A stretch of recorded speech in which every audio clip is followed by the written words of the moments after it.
Welcome, Atlanta United family, to another episode of Resurge the Spike ATL, presented to you by FILA Sports Podcast. Here with James. Once again, Tommy. Tommy, how you doing? Good. Does he ever change his clothes? I feel like he's got like the same hat, same It's a glasses. different hat every week. What do you Oh, mean? okay.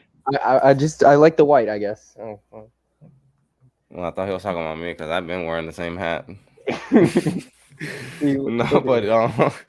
guys, I mean, first of all, let me go ahead and put this up. If you have not subscribed yet to FILA Sports Podcast, subscribe on YouTube. We're on Facebook as well, Twitter. Go share our content out. Follow these guys as well. Kyle Don't Miss 26 and Let's Go Ducks 96. Um, Before we get started, I just want to, obviously give out this information, but I mean, man, going back to this weekend, for Atlanta United, I mean, it was a tough game, not just for the players, for the fans having to wait, 3 hours. It was tough. I mean, what do you guys think, of the game overall? I mean, go ahead. Either one of you can start, man. All you, You were Tom. there, so why don't you start? All right, I'll start. Well, um, I don't even know what to say. It was crazy. I don't remember the game. Still barely. I remember the goals, of course, but you know, You don't it, remember because you were drinking, or you were so tired?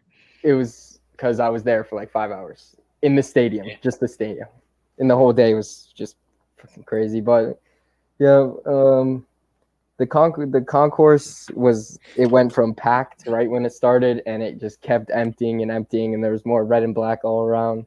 And I was with the clip on Twitter that went viral of the people chanting in the concourse. I was there for a couple, and then they kicked them out, which was silly because we would have been at it for like 2 hours. But we come back out, and it was a electric start to say the least. But I mean, I feel like we're seeing more of the same, just sloppy turnovers coming into goals again with Rossetto on the first one. And we responded really well. Joe Willis, thankfully, basically got us a point in that game with that turnover earlier. And then, Almada is continuing doing magic, and then Dwyer gets another. So we got to talk about the striker situation soon. But it was a fairly even game looking at the stats. But, I mean, it was a whirlwind, to say the least. And we got stormed on when walking back. We were all drenched.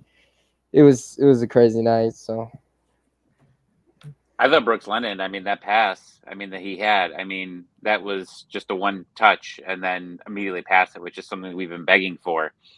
I was afraid he was going to try and shoot it because I don't think he had the angle with where the goaltender was that he was going to be able to get it in. So it was nice to see that.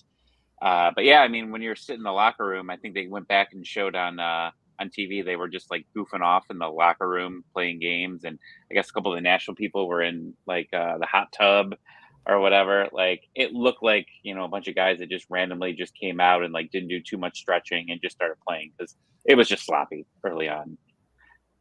But I mean, it was it was good to see them continue to be able to come back late in the games. They didn't, and I mean, obviously we had to make the lineup change because Gutman got hurt, which we'll talk about here. But like, they keep pushing, and Almada just continues to just be our best player.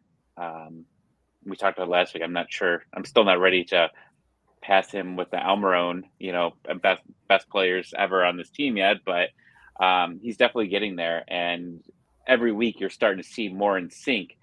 But I will say before they tied there, I mean, we really controlled the play there for a decent amount of time. There was a couple counters, but there was about 15, 20 minutes where we had the ball and we just kept cycling it and like never really got an opportunity. Like I was shocked that all of a sudden that opportunity just happened because it was such an amazing pass, but they didn't really seem like they knew what they were trying to do to score that tying goal. At least like midway through the second half, they just kept cycling it back and forth. If it wasn't working, get it all the way back to the midfield, and still nothing was there. So they would just keep doing it over and over, and it was frustrating.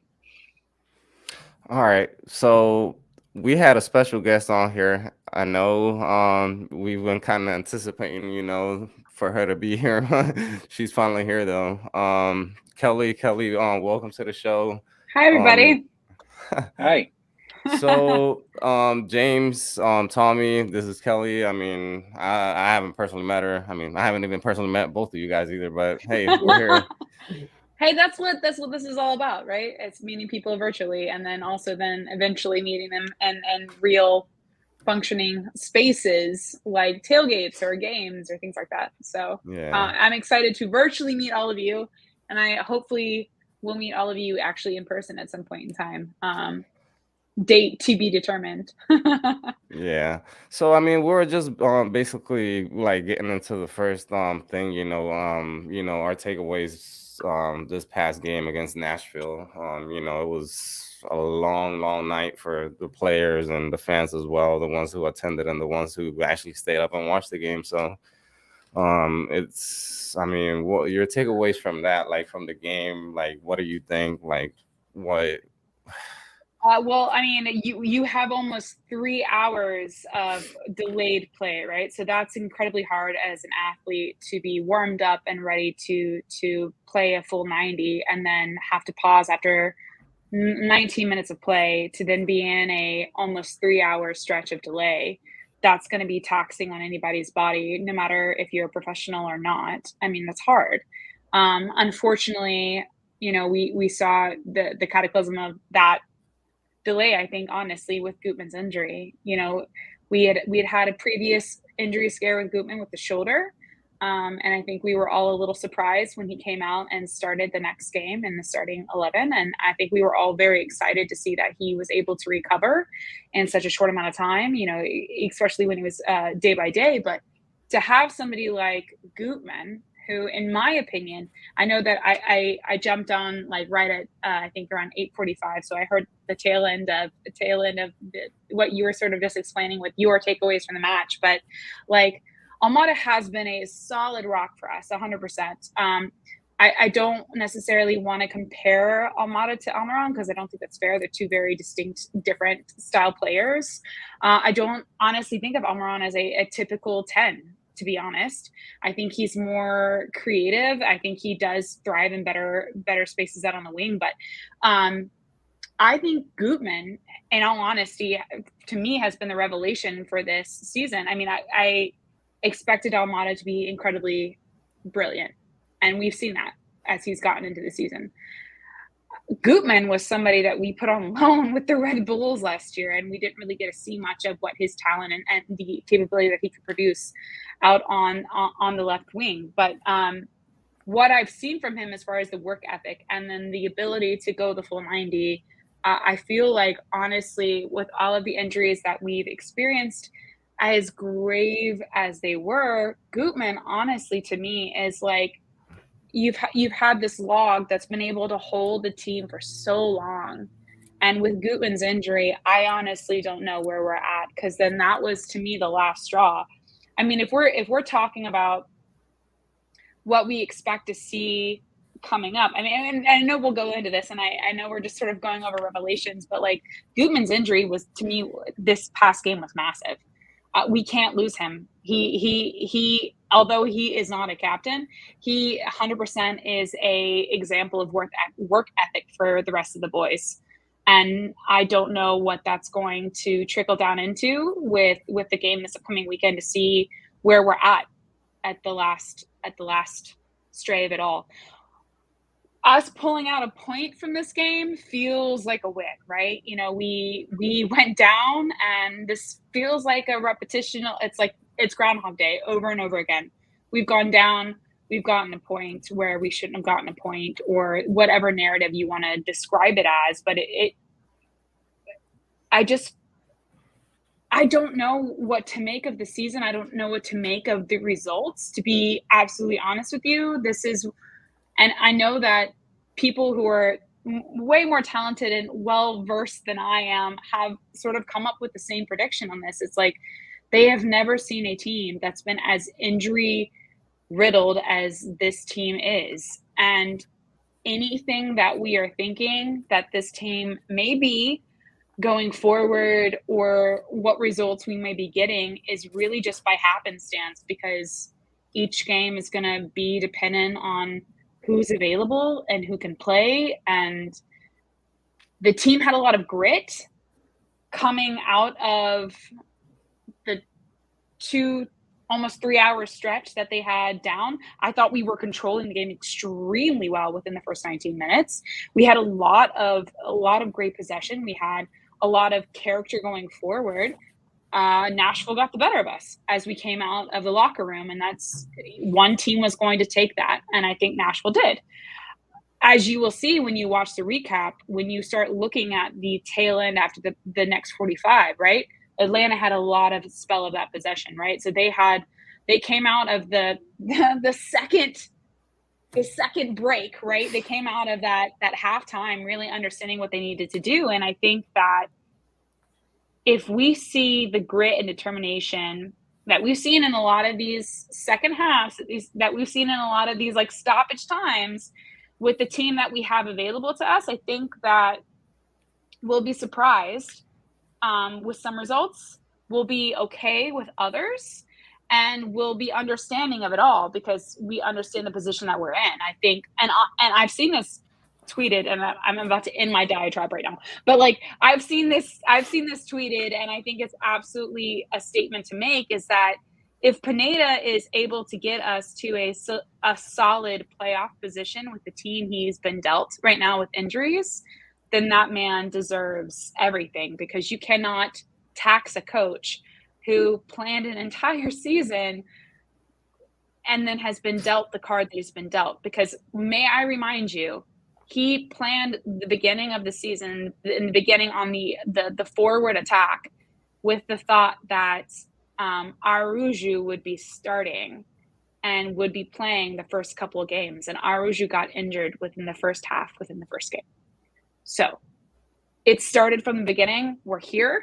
Like it started from the bottom. Now we're here. Still technically not necessarily the bottom, but we're still somewhere. And I think with the way that luck has dealt its cards for this team, I will take and sum up the national game as we fought, we made it somewhere, we got a point, we move on. That was really long, and I'm sorry. Hi. Hello, everybody. Welcome. No, but going back to Gutman's injury, I mean, given the fact that the depth that we have on that left side is not, we don't have that depth anymore. I mean, It's why? Mike Ambrose. That's it. Like that, and then Ronald Hernandez, who's on international now. Yeah. So. Yeah. Good point. I mean, Is he gone for this week? I think it's after. Yeah, I think it's after this week. Yeah. Yeah. And we're That's off, so. Yeah, Caleb Wiley. I don't know all- where he's at either. Nobody Caleb knows. Wiley is also injured. Again, it's like everything we talked going into the season. We were like, oh my God, Atlanta United, the depth. Like, look at what they did with the roster. And this was like, it's so serendipitous, because we talked about like, holy crap, look how great this team is. Look at our depth. Like, we can go for days. And now we're needing to go for days because each player keeps being injured. And so we then literally need the depth that was created. It's kind of crazy how like it plays out, right? Yeah, and it worries me because we're, the transfer window's 6 weeks away-ish. And we've seen what this front office has done when their back's against the wall. They make silly things. And this is my Jurgen Damm comment of the night. So I'm only going to make one. But we signed him to a 13-year contract and a permanent housing in the training ground. And, I worry about what they're going to do at the transfer window. Like, I guess you have to make a decision. I mean, any team, when they have this many injuries, like, do you want to go for it all this year, or are you looking long-term? And I think we might need a long-term thing, but, I think the plan was get rid of Miles Robinson at the end of the season, right? Sell him off. Well, Miles Robinson could be here for quite some time while he recovers. And, we're not going to probably get what we were going to get prior to the injury. So he might stay. And, I mean, that's okay. But there's a lot of decisions now. Like, what are you going to do long-term with everybody? And, center back is our biggest weakness right now, and Emjan has done well, but I think we need someone a little bit more solid back there. Yes and no. I actually honestly think Alex Dijon has been incredible as far as depth for us from on the back line. There are things that this particular game he was definitely struggling. I mean, out of all of the games that he's stepped in and played, Nashville was his worst. And if that's him at his worst, then I think that that's still doable. I think that there is a solid, obviously, battle for that back line right now between Dijon, Franco, and Campbell.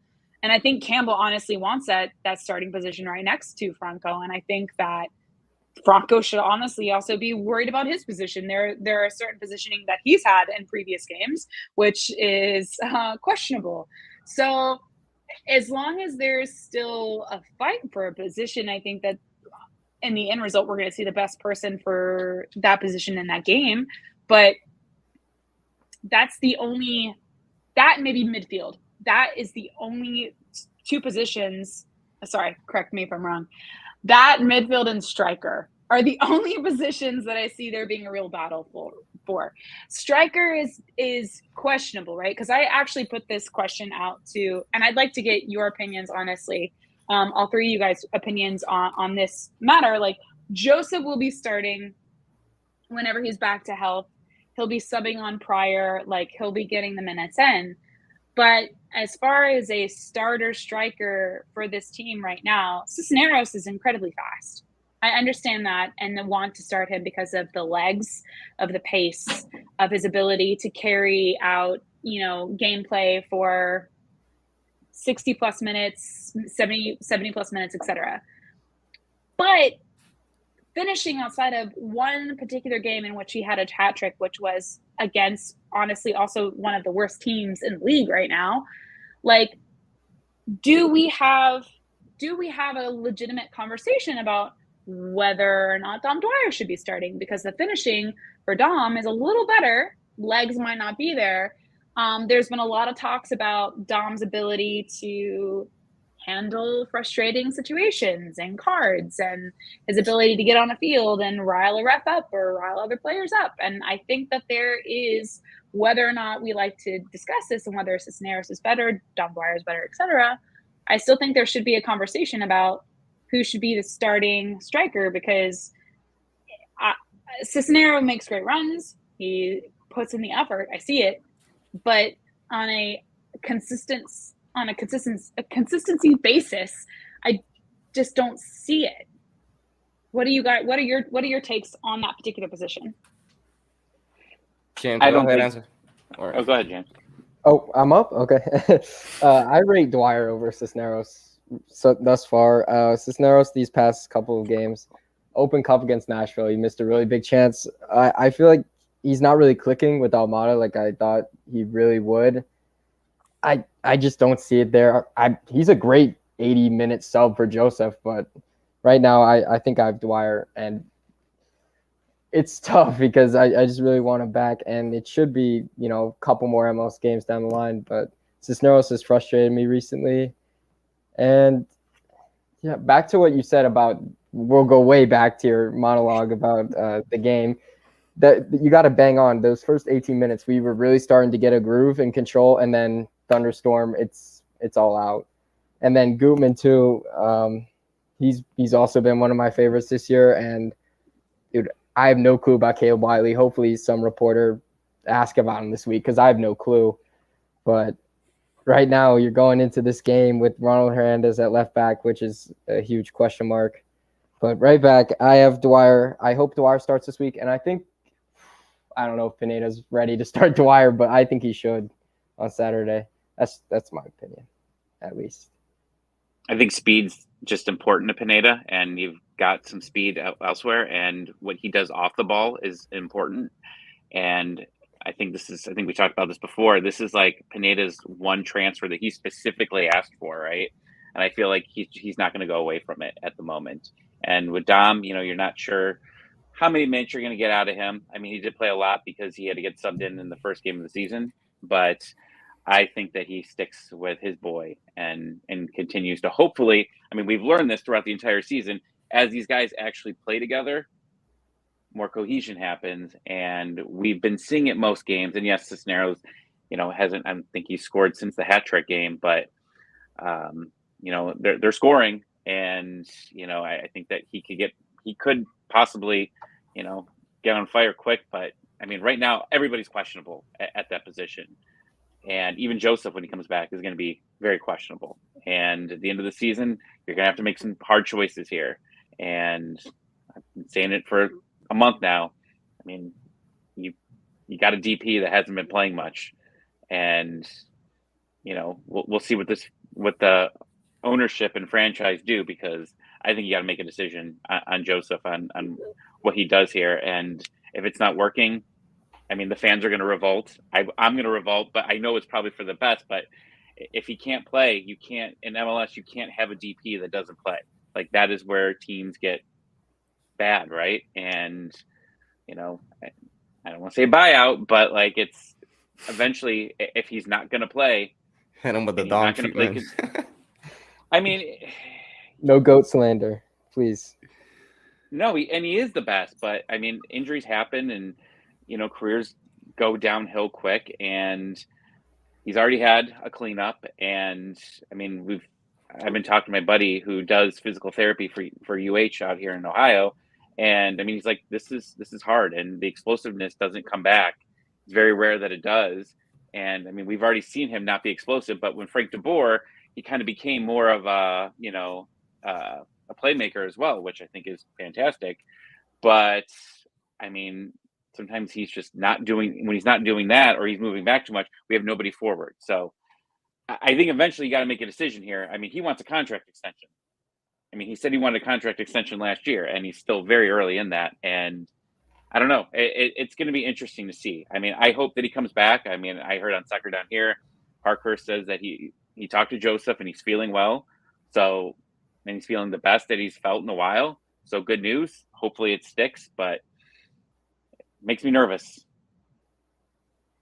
So one position that we haven't even mentioned, goalkeeping, man. What's up with Bobby? What's up with him? Like, this man is like also questionable as well. I mean, he hasn't really impressed me yet again. I mean, he's not a Guzan caliber type of goalkeeper. I mean, even the fact that Guzan was already a veteran goalkeeper, but also another questionable, position. What do you do with him as well? Do you see what happens with Guzan? How quick he recovers? Do you like what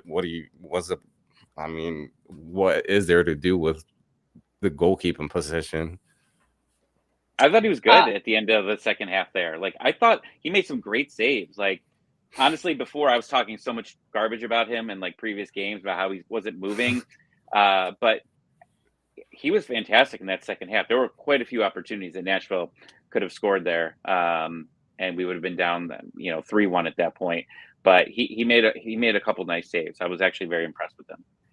Yeah, but Tommy, to your point, goalkeepers are supposed to make saves. Like, that's inherently their job. So while I agree with you, and I think that Bobby is doing the best for the position that he is dealt, I still don't think he in this team, and I'm going to be rude, but also say this league, I just don't think he's a starting goalkeeper. And I'm going to jump back before we get into the goalkeeper conversation, but Joseph. So this has been an interesting conversation for a lot of different reasons. I think that the sample size that we've had from Joseph post knee surgery has not been large enough for us to give a conclusive determination on like where he's at with things.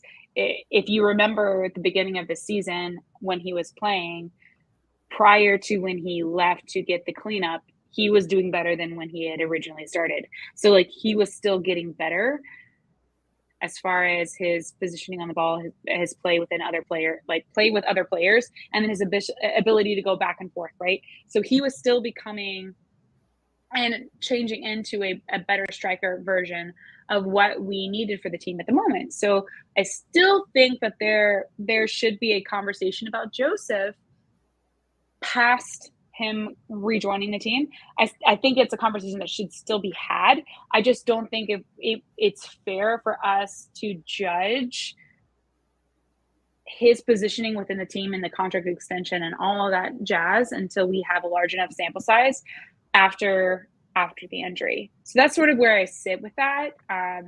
Again, James is right. It's a GOAT. It's an Atlanta GOAT. So like you still have to give him GOAT ability to like prove himself.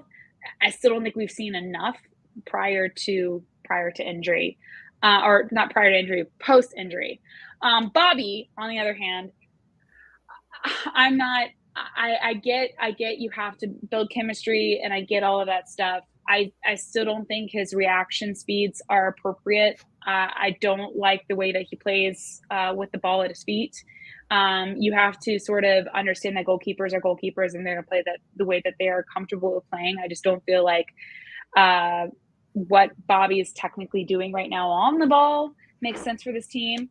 I threw one thing out, and I'm really hoping that the front office heard it and it sticks. But like Zach Steffen needs a place to hang out and play before the World Cup to get a shot at the starting World Cup position. So like down for Zach Steffen to be a starter here, because he's not going to get it for City. So like that's like, I do think that in this transfer window they should be going after goalkeeper 100%, because whether or not we like it, Goose is not going to stay after another year past this. So we need to get somebody else in place. And if Goose is the backup for a year, I'm fine with that. Goose is a solid person to be in the locker room, to be in the organization as far as the captain mentality. But like, I feel like for Goose right now, the injury that hit him is although I don't like to say it's kind of like a career ending injury for him. So that's where I sit with Goose and the goalkeeper position. Yeah, I mean, Shuttleworth's best save was that Mukhtar free kick where he just hit it over. That was really impressive. But, I mean, what Marlon's saying with RN, I like it, but I think we're going to wait till the friendly to give him a shot. So, but I don't know if we're going to go after a goalkeeper. I don't know what you guys think if we're going to go after a goalkeeper this summer, but man, Shuttleworth's are frustrating. So, and that other chance, I think it was Sapong or Loba, one of them. They're both terrible. But he totally missed the goal, and I was like, oh, that's a for sure goal. And he just whiffed it wide, and we got saved there. But yeah, Bobby had a better second half. It's just not impressed so far this year. He always gets caught out of place. Like I think he's somewhere else, and I mean it's definitely frustrating. But again, we go back to, is this going to be a long-term thing? Like Rocco Rios is probably a short-term thing again. Like they already knew what he was here for. He knows the organization. Cool, bring him in. Real emergency situation, we bring him in. But I think Guzan is done.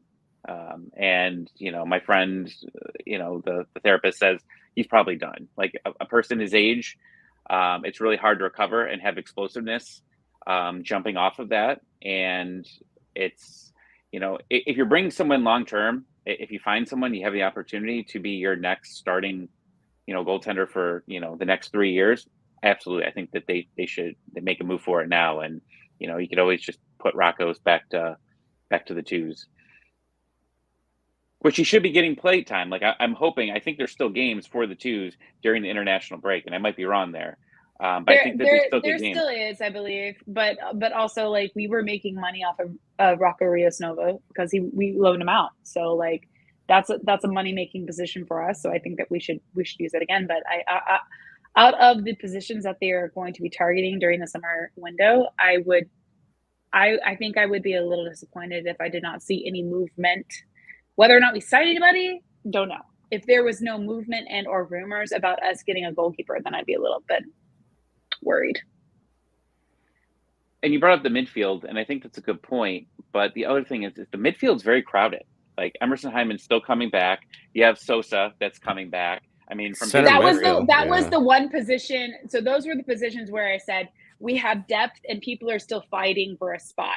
There are other positions where nobody's fighting for spots because everybody's gone for injury. So like midfield, striker, and center back or defensive positions outside of the wingers, there are still people fighting for those spots, which is great, but our midfield is stacked. However, the problem here is that nobody, I think maybe outside of Josetu, has given you a solid play window where they are marking themselves as a starter. Like, we're still not even seeing Sosa start.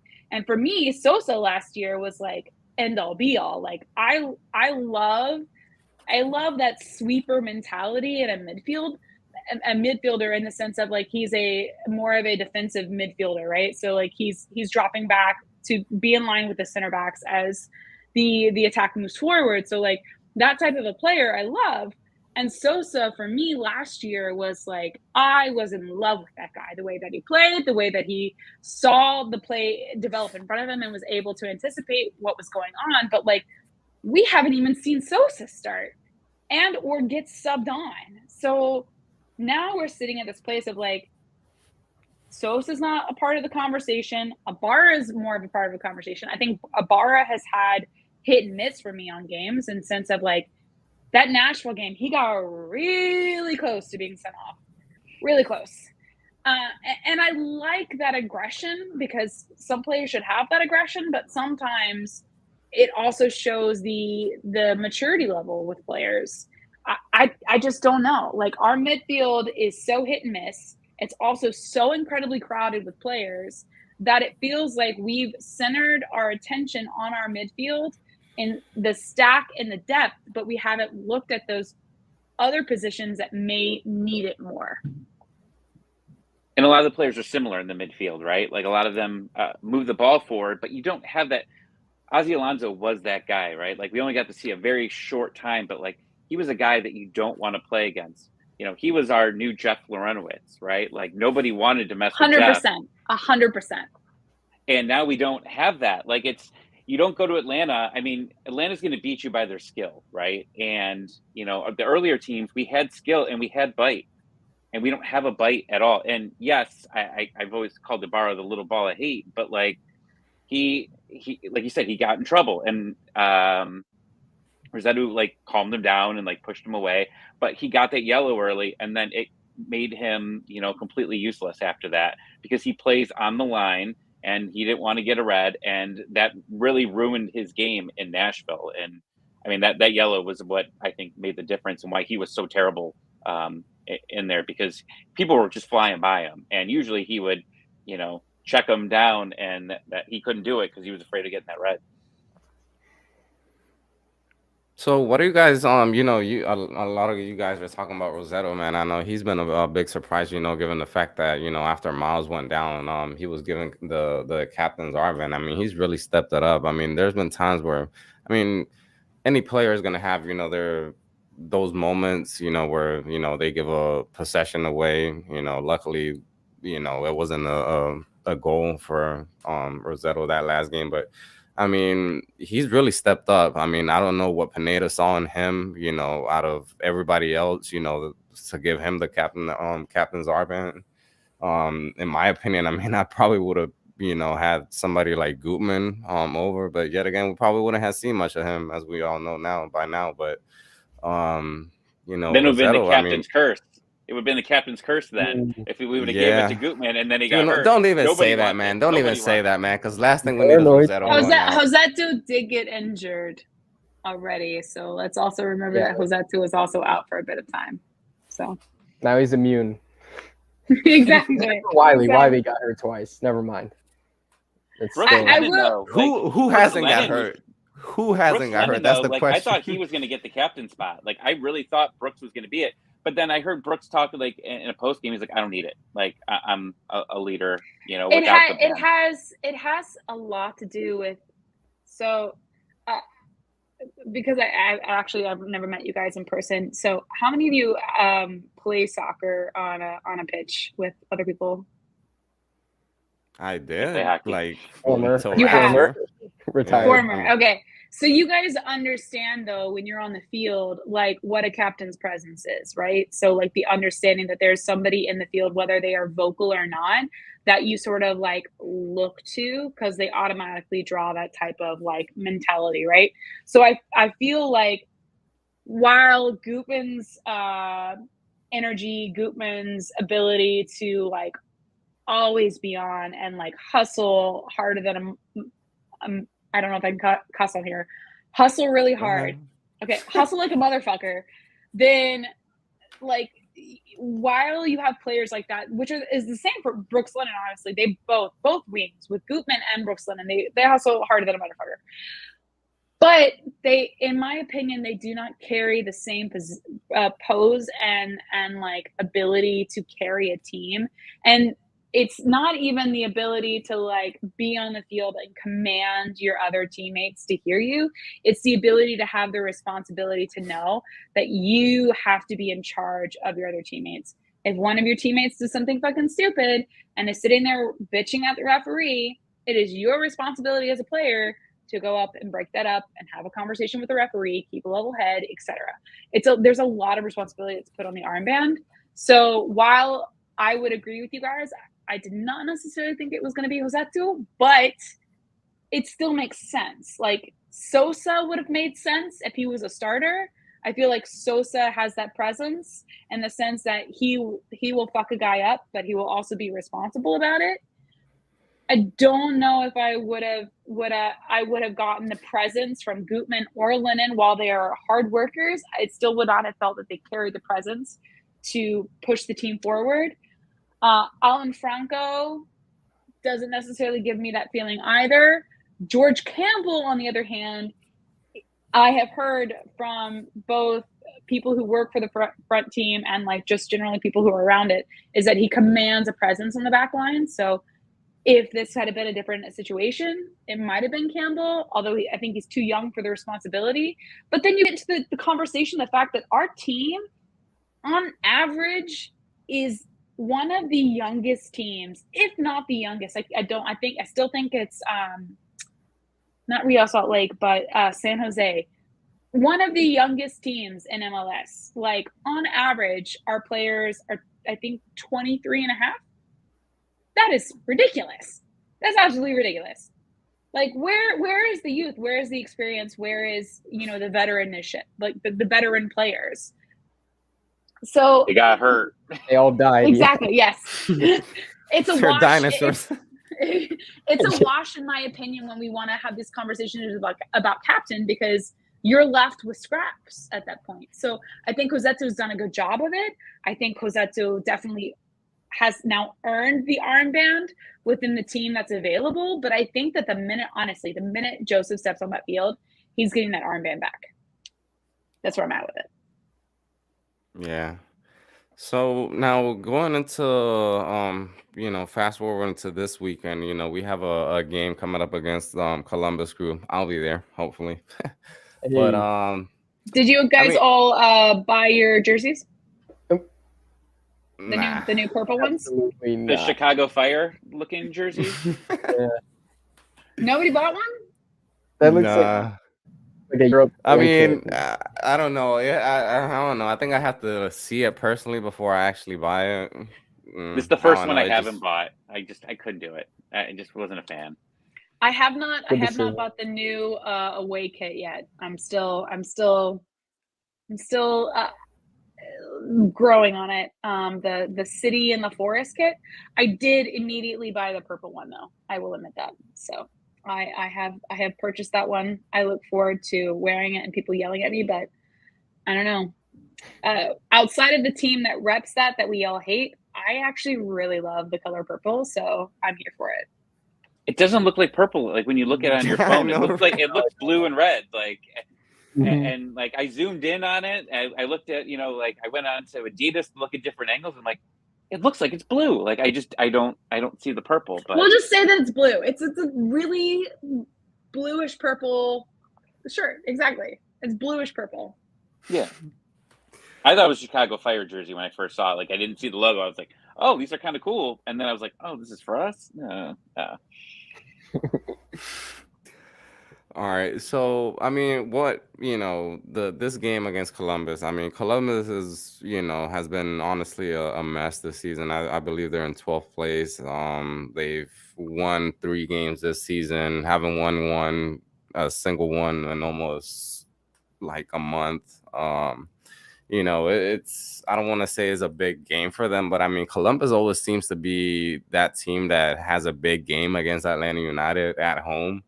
For some reason, I always remember Columbus because one, they eliminated us in PKs back in 2017. Last year, I remember when they came home, came to Atlanta as well. We lost 1-0 in the freaking corner as usual. I mean, it's always been, you know, Columbus. I don't know. So what can we expect against, you know, I don't want to say inferior Columbus, because I mean, with all the injuries and everything, I mean, I don't know if we can even call any team inferior. So what are your takeaways? This is Tommy's hometown team, so he can take us home. Oh yeah, Tommy, go ahead. I mean, I've been to every Columbus Atlanta game, including that Open Cup, which is exactly when this Nashville game. That's how it was in Columbus for that Open Cup. I mean, it was stopped for like an hour and 45 minutes, and there was like at that game there was probably legitimately like 200 people there. So by the time it came back the field on, was worse though. The field was way worse. Oh, Brandon Vasquez playground. Oh, for that other game though, yeah, for the water field, yeah. Wasn't the Open Cup was not the rain delay? That was a different game. So that was one of them, but the field where it was completely flooded, that was another one. So it's that old Crew Stadium. It was garbage. I hated that place. The bathroom's always flooded. The new place is beautiful. So if you have a chance, come down and check out the new stadiums in Ohio. They're fantastic. Zelarayan scares the hell out of me. He's the free kick master, and we are not the free kick defenders. So I am worried. He could change a game immediately at any time. So, and with us struggling, I mean, he's probably the difference maker for me. Yeah. I mean, I'm gonna agree with that. I mean, you have Zelarayan, you have Artur, you have Nagbe, you've got Nkimbe, you've got. I mean, like we could go over their list of people. I mean, I haven't seen a lot from Yeboah or Barry.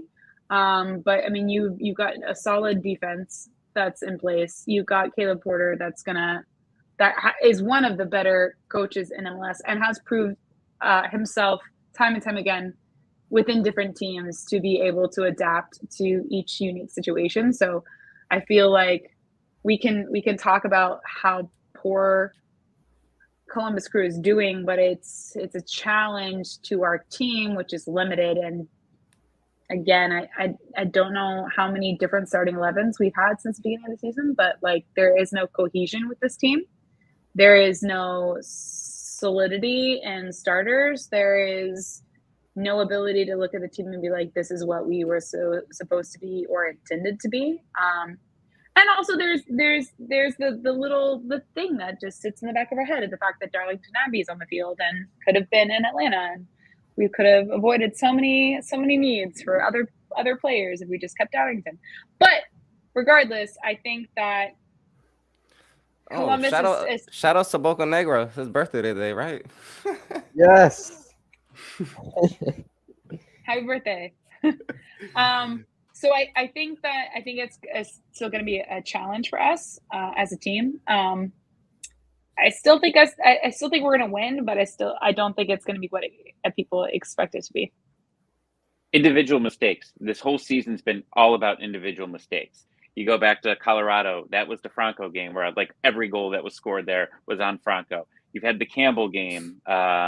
You know, like you said, Dijon hasn't been terrible. I mean, he had that mistake on that second goal where he was just out of place. But again, it's usually an individual mistake that gets us. It's not a team play. It's individual play. And I think that's what they really got to focus on. And if you can have a game where you're not having these individual mistakes and then come back to bite you, you know, our offense can lead us to wins. Like, I mean, we're scoring a ton of goals now.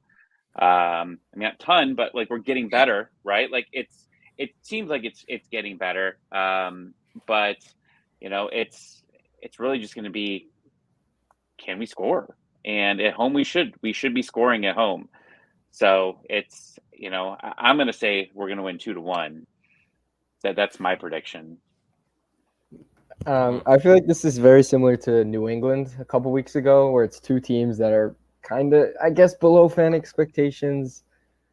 It's a 7 p.m. on Saturday, so there better not be empty seats, but there will be. So, my mind says 2-2 because that's going to be the score, but my heart says 2-2.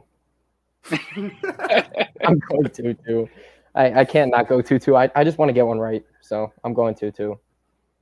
But I don't know, man. I don't really see either team. I don't know, man. I say a tie as well, but I say 1-1. I don't see the team. Negativity.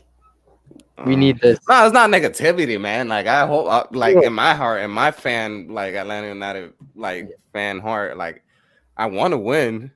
I mean, but I don't know, man. It's just with everything that's going around right now, with everything that's going on with the team. I mean, it's hard, man. It's hard to, and that's actually like going into the next question. How high do we set the expectations for Atlanta United this season? I mean, like, what is the bar that we could say is, is there a failure bar? Is there a success? Like how do we measure Atlanta United season?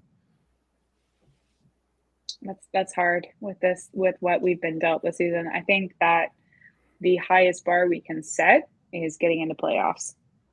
Ooh. You the say goal that, is a playoff home game.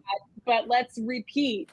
How many people have had season-ending injuries this year? And then also who is currently injured. So again, I still think our highest bar at this moment is getting into playoffs. If we go higher than that, great. I think that is the bar to be measured. I think there's 3 levels. I mean, 3 different times you can ask this question. You can ask it right now, ask it after the transfer window, like to see who we pick up, go from there. And the other ones, Joseph, like to see how he recovers. Like if we get, I mean, I thought we had kind of a 70% Joseph last season, when he was, healthy. I mean, he had his moments, he had his goals, he had some real nice goals in there. But once he comes back better, I mean, we've seen when Joseph takes his team on his back, what he can do. I mean, he can definitely control it. And he's definitely got the best, since Almiron has left, he's got the best, offense around him. I mean, he's got so much young talent, fast talent too. So what can he do with it? We have no idea yet what he could do with an Almada. I mean, we've seen him with Moreno, and we've seen a little bit with Aruju, and it was good. But also last season, we were playing bad teams pretty much the entire end of the season. So when they did well, it was against bad teams. We didn't beat a playoff team last year, except Orlando. So, I mean, it's frustrating to see, but I mean, what can they do all together? And I think that's going to be important. My big takeaway the past couple of weeks is Aruju's looked good at the end of games. Last season, he was terrible at the second half. I don't think he scored a goal in the second half at all last season. He still needs to score more. He's been off bar. I think he's still recovering, in my opinion. Like I don't know. I don't think he's recovered. Like in my opinion, I think he has recovered. He has lost a little bit of his ability to shoot on frame. It feels like. Go ahead. And remember, this is the guy we said was our MVP pick this year. Like a bunch of people are like, this is his year to take over the league. And I still think it is. Yeah. I think he needs to frame up a little bit more. I think as you can see in the Nashville game, he had some clear opportunities to really take it to the house, and I just don't think his precision and striking has been what we expected it to be. The hope is that it does, because I agree with you, and I agree with everybody else that thought that this was going to be Aruju's year to just mop the floor with people. And I still hope that it is, but I guess it also has to do with mentality. I just don't think that he's mentally sometimes up to snuff in some games. And I saw that honestly in Nashville. There was a lot of frustration, and it got the better of him. I definitely see the improvement though, because we were talking about it last week about how he went 120 in the Open Cup, and he was just an engine. He kept going. So I see the improvement. It's there, but I mean, he almost had 2 goals in extra time. I mean, their goalie just made good saves on him. Mm-hmm. Yeah, I mean, the guy that, I mean, to me though, is breaking.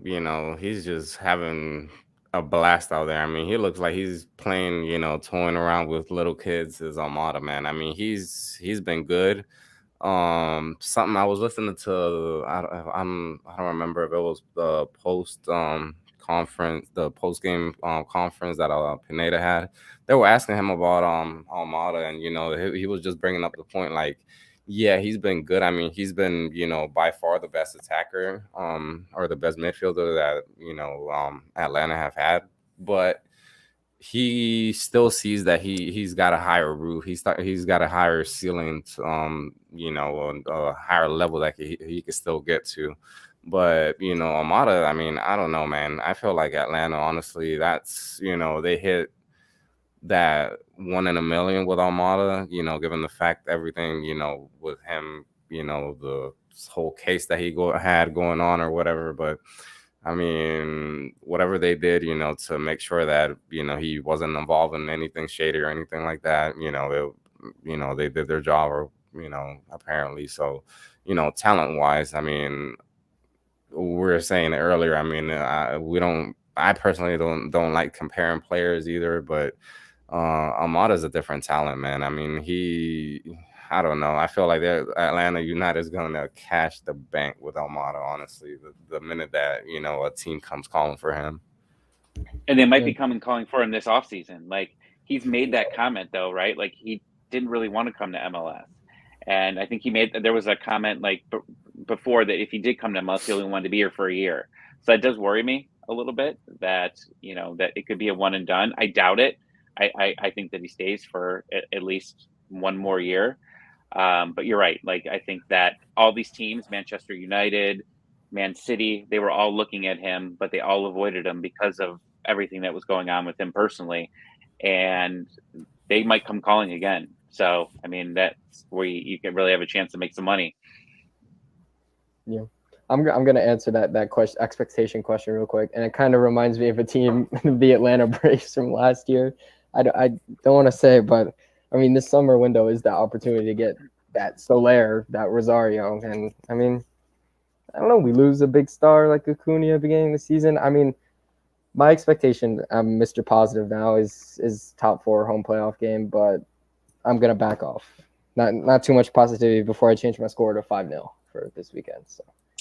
I appreciate the positivity, Mr. Positive, but I will say if you're comparing it, you would have lost Acuna, you would have lost Swanson, you would have lost a whole lot more than just one player. But I get you. Yeah, transfer window is massive.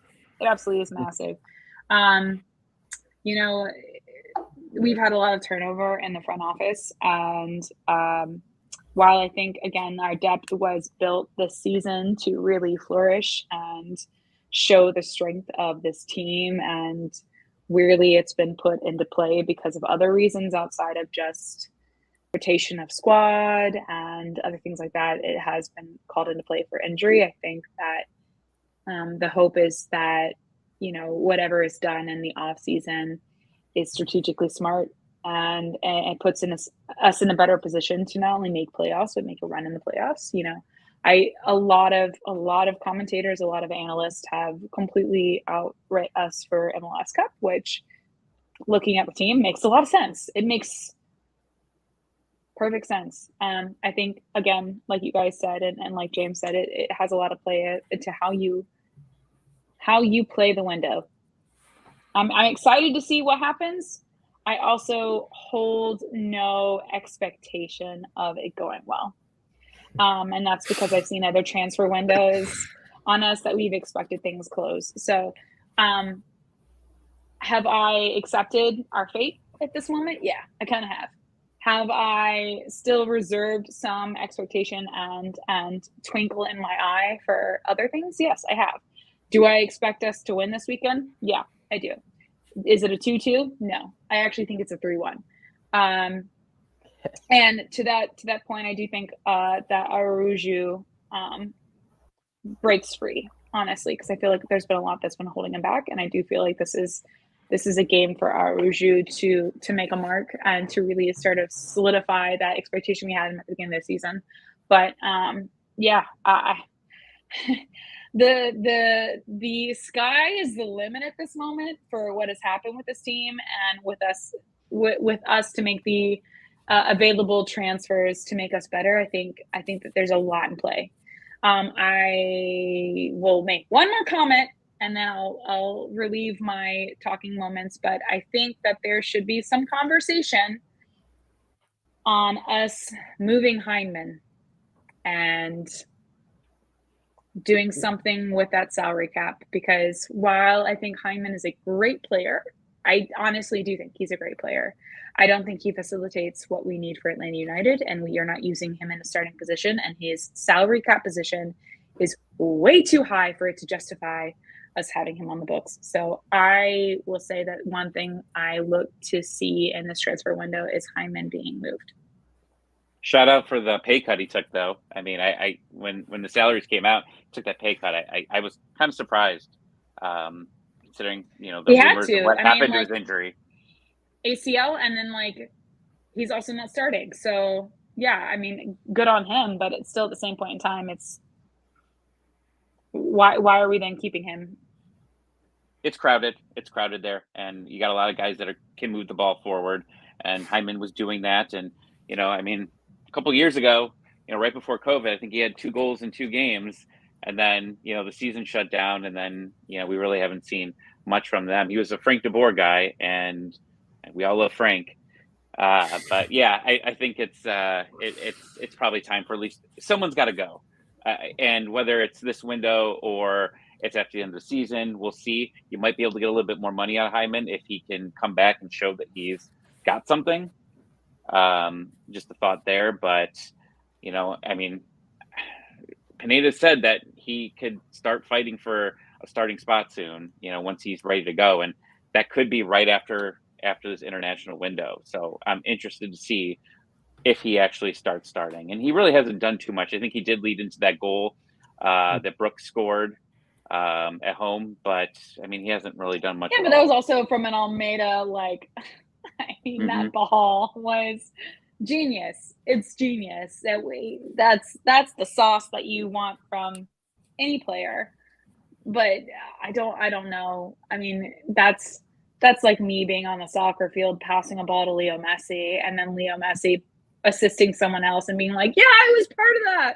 I should totally get credit, when it's just me passing a ball to freaking Leo Messi. I mean, I just don't know. I don't know. I love him too much. I can't talk about this. I don't know. I've said it for 5 weeks now. I'm ready for Hyndman. Just wait till Hyndman takes over Rossetto in that spot, and he hasn't yet. So I'm still waiting. Yeah, that's the thing. He's not about to bench Rossetto. That's the thing. And if anybody, Barra will be the guy. But I mean, even Harley. I mean, I don't know. I don't. Yeah, but I haven't seen it. But you have a point there, though. You can't. So Rossetto is taking the spot of Hyndman right now, and Ibarra is that second midfielder that they're making that couple, right?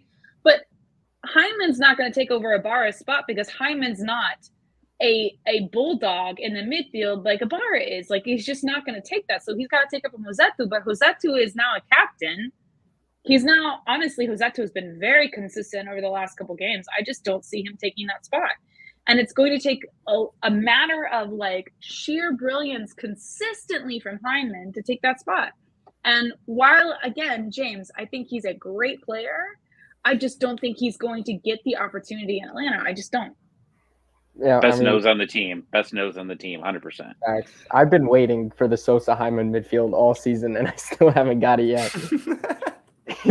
Those are my 2 guys, and just that's the most awkward pairing. But yet again, I doubt we're ever gonna see it. I know, but those are my guys, so I can't. It's okay. It's okay. Teardrop. Yeah. Well, Kelly, right, well, I just want to say, as I started getting into soccer and Atlanta United, right before they won the year they won the championships, when I was getting into the team, you were podcasting like crazy, and I think I was listening to you nonstop. So you've taught me so much, and got me into the team. Me and you DM back and forth. You told me where to go for my first tailgate and everything like that. So I appreciate everything that you've done, and I like your podcast. And your first podcast, you talked about the environment and maybe how it's changed a little bit. Well, I don't know if you heard, but there was a lot of trash talking during the New England game about what the environment was like at home, and it was just quiet. They constantly talked about it was quiet. So I want to get your opinion on what the home game atmosphere has been lately, and if they should be talking as much trash about the atmosphere that it is It's now. Nashville, man. It's Nashville fans honestly talking trash about. Nobody else brings up that point but Nashville fans. No, when it was on, I think it was the Revolution game. I mean, they No, were, no. Yeah, Taylor Twellman was on there talking Yeah. trash on freaking ESPN, talking about it's the quietest I ever heard the Mercedes Benz. I hate to be that person, but he's right. Mm-hmm. Agree. I mean, there is legitimately. I've talked about it, and I said it on the first. Thank you, honestly, Tommy, for saying what you said. I appreciate the comments, and it's crazy to think that I've been doing this for as long as I have, but yeah, it has been. So I've been a supporter since day one. So 2017, first game, Bobby Dodd, like ever since, right? So I've been with the SS for years. It was, and honestly, there's a clear distinction, line in the sand, of when it turned. And to be frank, it's Frank, and it's also COVID. Yep. There's just absolutely nothing you can do coming out of that type of a pandemic situation, where there are a lot of people who are in supporter groups who don't feel comfortable with coming to games. And then you're dealing with a lot of new people getting tickets into the supporter section who don't know the chants, who are there because it's a cheap ticket. Like it's literally the cheapest ticket in the stadium to sit in the supporter section. It's general admission, so they sit wherever they want. And they don't know the chants. They don't know the songs. They don't understand what the point of sitting in that section is. So a lot of what's happened to us, it's a catch-22, right? So we were labeled the best supporters group in MLS, right? They compared us to LAFC. It's not comparable. It's not a large enough group. LAFC's section is smaller than ours. It's contained in a way that it looks like it's similar. It's not. Our section's larger. It's a larger stadium. We hold more people, etc. We shot out of a cannon very fast, and the cannon was beautiful. It was an incredible experience. Like, it was a wonderful moment while coming out of the cannon. And then we reached a maximum velocity, and then we started to slow down. And the slowdown was Frank de Boer and the change of the way and the philosophy of like who this team was. The hire of Frank de Boer still, in my mind, is so confusing, because you went from fast-paced, entertaining soccer to rigid, very slow, well-defended, not denying the fact that he put us in great positions to win championships, which we did. Not denying that, but like the philosophy of the team completely changed. And when you change the philosophy of a team, you change the atmosphere, you change the environment of what you're coming day in and day out. You're making tifos for, you're painting them, you're going to warehouses, you're learning chants, you're doing drum lines, like doing all of this stuff. When you change the environment of the team and the philosophy of the community with a hire like that, it throws people off. And there are other things at play, like the actual politics of supporter groups, which would be a whole other podcast we do not need to get into. But it's inherently going to change over time. And it just ended up being this crucial climax point where it's the change of a coach, change of a philosophy. It enters into a pandemic where not only we had the MLS is back tournament, and oh my God, I don't, like, that is like a black spot in my mind. I can't even remember what happened during that tournament. Zero goals. The Mickey Mouse trophy. Didn't count. I don't know. Well, I don't know what you guys talking about. It's an event that never happened, but like it's still that. And then we went into, oh my God, I'm like literally forgetting what the name of that coach is. That's so bad. Heinze. Hindsight. Oh my God. That's a good thing. It's a good thing. But I'll like drink water to is, that. Yeah, this is yeah, cheers. Seltzer. But this is sort of like when they talk about like the SS being quiet and like the supporter section being quiet, they're neglecting everything that's led up to this situation, and it's just being like Atlanta's always been amazing and they now hate their team. That's not the case of it. Like Taylor Twellman can spout all he wants and I'll defend it, and like other people will defend it, people who are in the SS day in and day out, but like you can't expect, put it this way, you can't date someone, right? And in the first 2 years of your relationship with them, they cook you dinner every night. And then something happens, they get pissed, or something changes, and it's dinner every night except for the third night of the week. And then you're pissed because it's not every night. Like, people change, life changes, like you adapt to your situation. Do I think our SS can be better and should be better? Yes. Do I think it will be better when this team is not injury riddled, winning games in a exciting, entertaining manner, and or and this is a whole other conversation, the marketing and the understanding of the community from the front office is better? Yeah, I do. I think that also another thing, I'm going on a whole diatribe right now, I'm very sorry, but like I also think that the minute Skate left, and do you guys know who Skate is with the front office? I don't know. Okay, so Skate was the original like communities / marketing manager for Atlanta United, and she was that person through 2019, and then she left for Adidas. She had a great job offer from Adidas, works for Adidas now. Incredibly smart woman, but she was the person who was the pinpoint and the heartbeat between our supporter groups and the front office. They communicated well together. They understood what the meaning of Atlanta United was to the city and to the fans. And when she left, that was severed, right? So the person who took her position, although he is a wonderful person, he does not blend those two areas together. So there's a huge disconnect to what the fans feel and how they are reacting and how they are experiencing games now to the way that the front office communicates with them. And I don't know if you guys understand what I'm saying, but I'm sure that you guys have felt that like it does not feel like the front office is with us anymore.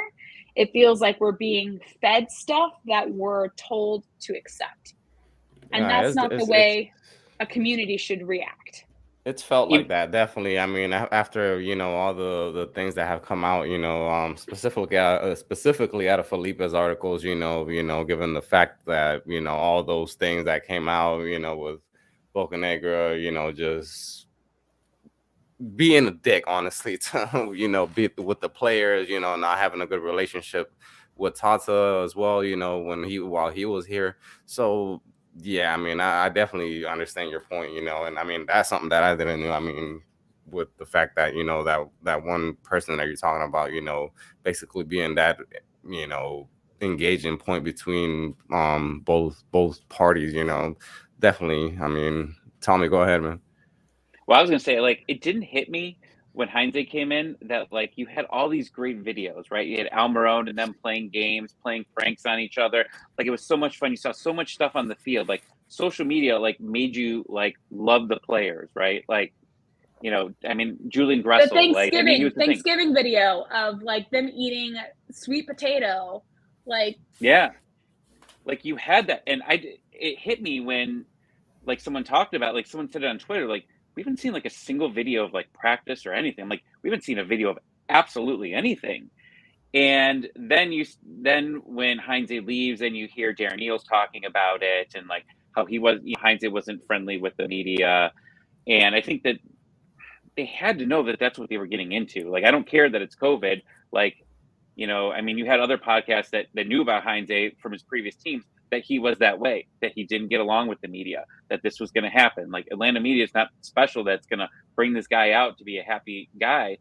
And now you're seeing that change. And like, I'm hoping, and I think that's with Frank DeBoer, what they were trying for at least was like a guy that would help the academy get better, right? Because they said he was good at building up his academy. And we're looking for a long-term guy here, right? And like we always had these 2-year plans. You know, the Frank DeBoer, it was hopefully be long-term, but it was like 2 years. And then the Heinze, it was a 2-year contract, right? With, you know, and there was already talks that, you know, even despite him not doing very well, the other teams were looking at him. Like, we didn't really expect Heinze to be here long-term. They're expecting Pineda to be here long-term. Seems like he's created a good environment overall. And I mean, they had the supporters groups come to practice a couple of times last year, despite COVID, right? Like, I mean, that seemed like it was a help, like a little bit of a push there. But I think that they're definitely looking long-term, which is good. It's just, again, it's the struggles. And, you know, I've stuck up for Boca at points because he has brought in some good players, you know, but his decision making, and again, we just with the Felipe articles, and like again the Jurgen Damm thing, like I just don't understand like how you give someone that long of a term of a contract. Like when we find out later, like it doesn't make sense on what he's doing. So I do get worried when he got the contract extension. I seriously think he just got that contract extension because he was basically the one that his friendships brought Araujo in. Like he was the reason Araujo came in. And I think that got him his extension just on that alone. And that's just my opinion. But like I am worrisome about this transfer window that this could mess us up years down the line if we're trying to panic here and make some bad moves. Yeah, I mean, it would not be surprising, man. It would not be surprising if we really like screw this up bad. But we never screwed up before. Like early on, like we brought Remedi in. I mean, it was the perfect move. Like, hold on. You literally just mentioned Jurgen Damm. Well, no, I'm saying, but so like right before we won the championship, like we made the right moves. Like Remedi came in, it was an immediate like just. We also had a different technical director at that time. True, and very different front office. So I hear what you're saying, but the minute, and I can see his face at Paul McDonough. The minute Paul McDonough left and Bocanegra became the technical director, things started changing as far as choices of player, and that's where the complication has happened. Do I think Bocanegra has learned more as a technical director over time? Yes, I do. Sorry if you hear noises. It's my dog lapping water. But like, I think that there are wins that can be had with Bocanegra being technical director because he does have a lot of connections in the soccer space. Any technical director should, right, for any club that he works for. I would be interested to see, because I do think in this past offseason, we have done a lot to build the depth of the squad. And that's something I'm very proud of. We're clearly seeing it now with the amount of injuries. We're seeing the amount of work that's been put in to build the depth. Great. The point now is to your it's very poignant, right? This transfer window is make or break for us. It's make or break in the sense of like who we get in to fill in the injury riddled team that we have right now, but also what are the smart strategic moves that we're making to get people in? Is it to get them in just for a short term? Is it to get them in for a long term? Do we see them coming in, playing, and then moving somebody else out to slot in positions? Like, you're absolutely right, Tommy. This window is probably been the most crucial window that we've ever used in our history with MLS, the short history that it is. So it will be interesting and very fascinating to see that the moves that they make. But my worry is that we have seen windows in which we needed to make moves and we still have not made moves.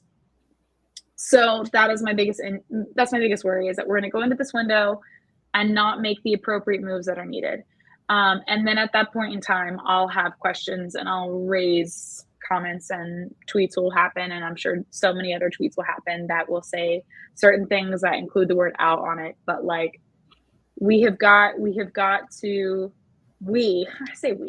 front office has to be delicate in this window. And I think that they're going to be delicate. I think that they understand how crucial it is. It's my hope, at least, that they do. But I also think they started making the right moves as far as when you look at the actual, not necessarily front office of the way that they pick the team and how the team manages, but who actually also runs a lot of what the team is influenced by. So like creative director, graphic design. Like Atlanta United has started pinpointing particular people within the fan base that have credible resumes. I know that, I don't know if you guys have started seeing some of that, but a lot of my friends that I've talked with since the beginning of this team have been hired by Atlanta United to be technical directors, graphic directors, things like that. I think they understand the gaps where they have with the community. And I think that we're going to start seeing those plays back into the tie that we had from the beginning. But again, Tommy, to your point, this window is absolutely crucial. What if they do nothing? I mean, they have to do something, obviously, but like, I guess. What if they do nothing? You mean what they've done sometimes previously? Yeah, but like, I'd rather them not do anything and just have this be a failed season and not make the Jurgen Damm mistake. Okay.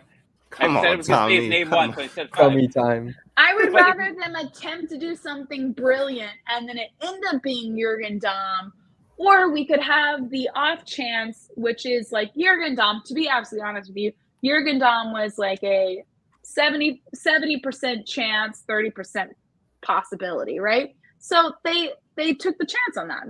They gambled. I think that they're going to be smarter with how they gamble this offseason because of the lessons they've learned from Dom.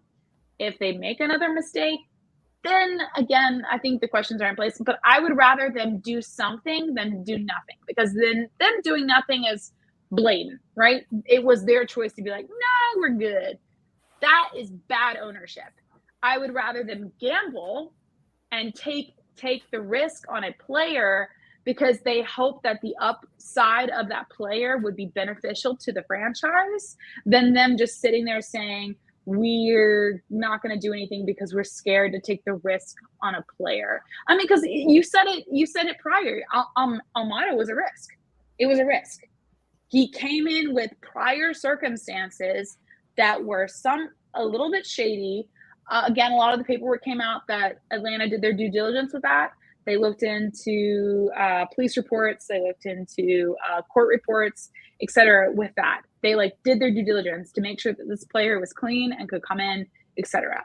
So I would rather them put forth the effort and take the risk on a player with the hope that the upside would be worth it. If they sit there and do nothing, then they should not be running a football team. Period. And let me take that back. I'm sorry. I mean, like, term on a player. Like, you bring a player in and you sign him to a long term. And, if it's something short, a short contract to bring someone in, cool. But I just don't want to get tied up to some players that might not match it just because it is that emergency situation. I mean, we kind of saw that with Moreno, man. After Peter Martinez left, I mean, we were left with no real attacking midfielder, and we had to bring in Moreno last minute. I mean, we brought him in, one day, and the next day he was starting in the game. So, I mean, I don't know if they're going to try to gamble with something like that. I mean, I don't know. I don't know, man. It's and just it depends on who you ask on whether or not that was a good move. So, there's a lot of questions. Ask Doug. Exactly. But again, so I think that there is going to be the plus and there's going to be the black and white on each player. But I hear what you're saying in the short term. I think that player negotiations and player salaries have not necessarily been the best that this team could fight for. I would like to see that improve over time, but I don't know how that's done. I clearly have no history of running a front office, making player negotiations or salaries. So I can't tell you the first thing of how that's ran, but I would agree that some of the deals that players, agents have won for their client is beyond reproach. Yeah. All right, guys. Well, I don't know if you guys specifically have any other comments or questions. I mean, Tommy, I know obviously you asked Kelly the question that about the supporter sections and all that. James, I don't know if you have any questions. Kelly as well. Real quick, I remember they did the scavenger hunt at halftime last game on Saturday. I'm winning. I'll be there.